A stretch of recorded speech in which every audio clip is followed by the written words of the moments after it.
Good morning friends. Today we are going to start with functional design. In a very first lecture we have started with unit number 2, that is design process, a hardware design.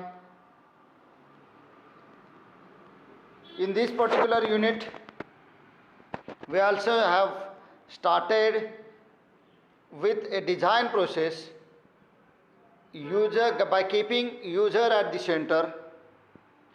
We have collected requirements from the market. We have collected requirement from the users. We have collected requirement from different consumer sources. Then that requirements are analyzed and accordingly specifications are written. A specification and requirements are different. Specifications are nothing but actually specifications of a material, specifications of the product. It does not relate with actual design, but it relates with specifications of a product that we have studied. For example, we have taken example of automatic hand sanitizer, in which whether to use microcontrollers and whether to use processors or whether to use any other type of device for automatic hand sanitizers. As far as automatic hand sanitizers are concerned, actual specifications of the products are it should be low cost, it should have low wattage, it should work at all temperatures, it should be handy, and it should serve any density liquid material. That type of requirements we have collected from the consumers, and accordingly we have built a specifications. To reduce weight, we are reducing size of the motor. To reduce cost, we are reducing number of sensors. To reduce the cost, again we will use microcontrollers or Arduino processors. We will reduce cost by reducing I/O ports and using processors. Such type of things are essential while designing. That type of specifications are actual specifications of the product. Then we will switch to partitioning. That means how modules are divided. As far as the automatic hand sanitizer machines are concerned, mechanical portion which will cover the whole product is separately designed by someone else. Then processor software and hardware part is designed by someone else. Motor designing is another part, sensors are another part. So these 4 to 5 partitions are separated and they are separately designed by independent persons, so that the product design will finish within a stipulated time.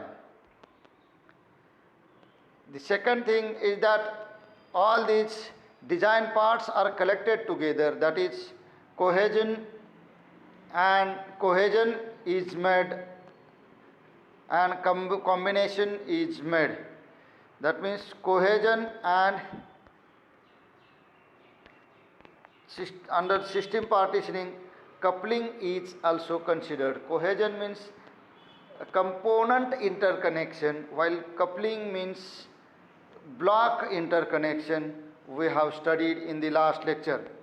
Today we are going to start with important portion, that is functional design.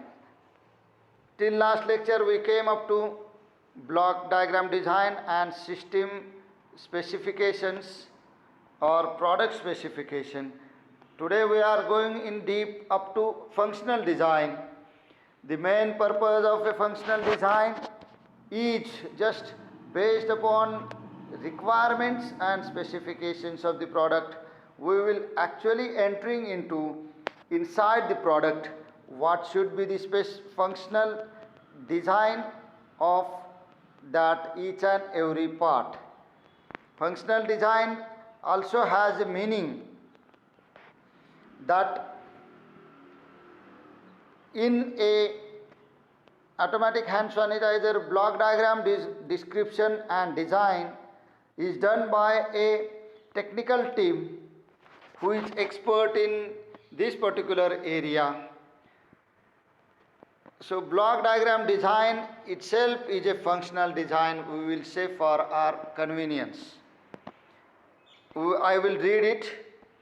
The main purpose at this particular stage of the design is to acquire the appropriate internal planning for the system. That means acquiring internal planning. How we will acquire that internal planning? It will be based upon outer side specification. So it is from inner side design which is looking at outer side, means specification low weight,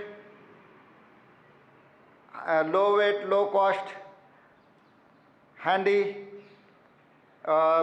it should handle different temperatures. These are the external specifications, and based upon this we will go for a internal block diagram design. Internal block diagram design, that is nothing but a functional design. Who should execute this, or who should do this? This should be executed by a technical team. So technical team will look after this functional design. So in a functional design, the current focus is on analyzing the problems. Analyzing the problems means block diagram is designed based upon the problem statement, that is weightage, what should be the which processor we have to use, whether to use UNO processors or whether to use microcontrollers. These are the functional design specifications. Then result is complete consistent functional definition. Functional description should be written to understand by those knowledgeable in that area. That means experts should write this functional. Design is the essential relationship between user and certain problem to solve and designer with some solution to offer. At very first, functional description is to be written and functional decomposition is carried based upon essential. So functional design means design of a product based upon the specification, required specification. During the molding and verification of the system operations and associated performance, requirements can be allocated to internal functions, and thus the relation between such functions can be defined. Such a process allows one to estimate the expected performance of the system. What we expect is expected performance of the system. The functional model should be executable so as to permit verification with respect to the specifications. Then this circuit diagram shows the task decomposition of the functional model. That means there should be I boards. That is nothing but a one type of block design, block diagram design. Receive data, figure 2.7.1 shows this. Receive data, IO ports are there, transmit data are there. Then predefined library function convert to ASCII. ASCII, which type of conversion we should use, ASCII or some other conversion from high level language to machine level language, that should come under functional design. We will go for a architectural design. Then architectural design means actually circuit diagram design. We should be well familiar with the circuit diagram design of the circuit diagram design of that particular model. Architectural design means based upon the block diagram. Once block diagram are ready, once the block diagram or functional design is ready, here we will, instead of using the word block diagram, we will use functional design word. Once functional design is ready, we will go for architectural design. Architectural design means a detailed design of this of that particular product. Detailed design means architecturally what architecture does. Architecture draw a drawing with certain measurements on paper. The same way electronic architectural design will do, will draw a block diagram pin by pin, and its functions are defined accordingly. So motor is there, processor is there, processor pin number 1 goes to VCC, second pin number, suppose pin number 32 goes to ground, and so on, like that. Design, actual circuit diagram design is nothing but a architectural design. So what should be the requirements or specification that is handy with architectural design team? Architectural design team should have a requirements in the market also. It should have a specifications. It should have a block diagram design, and importantly, it should have a block diagram so that he will design a direct architect of the model. The major objective of the architectural design are given here. Important constraints, that is geographical distribution. Geographical distribution means where we are using our product, that should be considered. Suppose if it is used at rest of country, and in a military application, if it is used in a Himalaya region, or at temperature where range is -20°C, so it should have different geographical distribution by which we are going to design our circuit. So circuit design should be based upon geographical distribution, whether it is at room temperature or whether it is used at very low temperature. Like that, we will select the product, select a processors or components.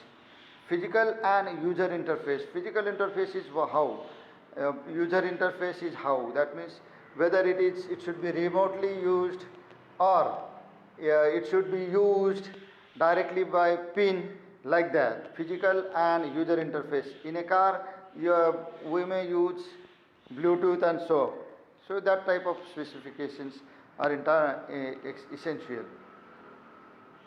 So that also constraint a lot on the architectural design. Then third one is system performance and specifications. System performance specification means specifications of the product plays important role, and it constraints upon the architectural design. We have to go for, suppose low weight is a system specification, then we have to strictly adhere to low weight. Suppose your product hand sanitizer is used in a car, it should have very low size, so accordingly we will design an architect of that product. Then timing constraints and dependability requirements. Suppose the delay in if we are placing hand below the sensors, then within 30 seconds or 30 microseconds it should deliver a output. So timing constraint depends. In certain cases timing plays very, very important roles. In some cases, suppose if in an antenna design, antenna receives certain obstacle ahead, it should be reported and action should be taken within microseconds. Otherwise that obstacle will definitely hit the aircraft, like that. So timing constraint also plays very important role. Power consumption, there should be less power consumption if it is used in satellite and aircraft designs. If it is used in normal market or normal public, then power consumption does not matter a lot. But when it is used in a satellite, then power consumption plays very important role while designing your system. Legacy components and cost. The component cost is very important while designing architectural design. That means component cost plays important role. Everybody will seek a low cost product. That this is what a architectural design is. We will see next part in the next lecture. Thank